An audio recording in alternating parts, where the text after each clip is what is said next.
So we started by getting our pan of potatoes ready.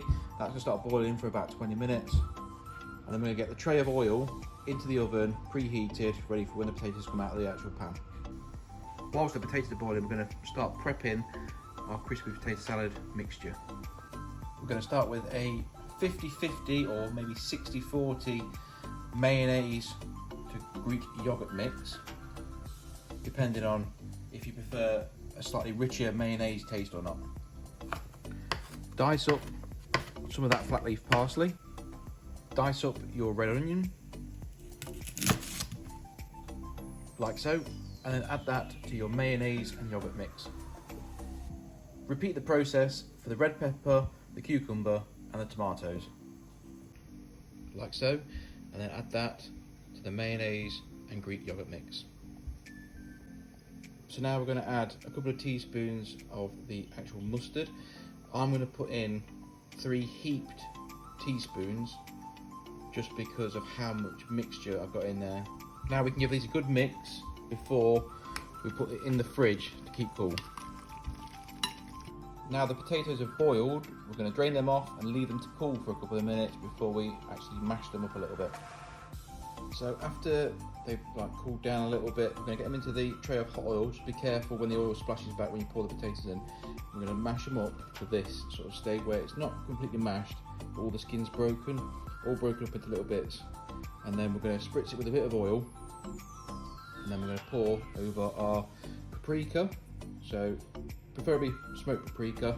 Give it a nice dusting over the top. Lots of salt and some garlic granules as well over the top. Get it all covered, and then put it back into the oven. And it's going to take roughly 40, maybe 50 minutes, depending on how high you have your oven and also how you actually like your potatoes to be crispy. Do you want them jet black, lightly golden brown? So that's what it should look like after you've put all your dusting of paprika, salt, and also your garlic. And then for the actual spritz of oil, I'm just using one of those 1-calorie spray ones, you know, the spray light things, just so that you don't actually have to drown it in oil. Whilst the potatoes are cooking, what we're going to do is we're going to prep the fish ready for that to go into the oven. So tin foil, we're going to use some butter, some of that cooked parsley and the garlic granules. That's it. So now we've got to this stage, what we're going to do is we're going to fold all this foil up and make it into a little parcel ready to go into the oven. Repeat the procedure for however many pieces of fish you're trying to cook. Now that these fish are all wrapped up in the parcels, I'm going to put them back in the fridge to keep cool whilst we wait for the potatoes to go. It's going to take roughly about half an hour, give or take, depending on how high you've got your oven, for these fish to cook. But you're going to have to check them periodically all the way through just to make sure they're not burning. Quick side note, fish can be cooked like this on the barbecue, but you have to keep it on a low heat and check it regularly.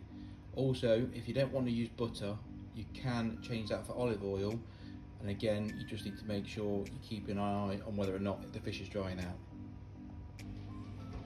Right, so after 20 minutes, the potatoes are looking like that, which then means the fish can now go in half an hour. Best to put your fish on some sort of a tray, just to stop anything from falling out anywhere. Ooh, smells like fish, tastes like chicken. You've got the wrong recipe, you need to start again. So after about half an hour of the fish being, and this is what the potatoes look like, the fish still isn't quite ready yet, so I'm going to put it back in for another couple of minutes. Our potatoes have been in for about an hour and 10 minutes. They're now ready. They're going to get put from there into there and mixed in, straight, really hot. Good mix up. Until it looks like that, and then serve. There we have it, steamed fish with a hot crispy potato salad, best served with either white wine or gin and tonic, or both if you're that way inclined. Final cooking time was about an hour and 10 minutes for the potatoes on 180 degrees, and about 40 minutes for the fish in the end. So good luck with that one.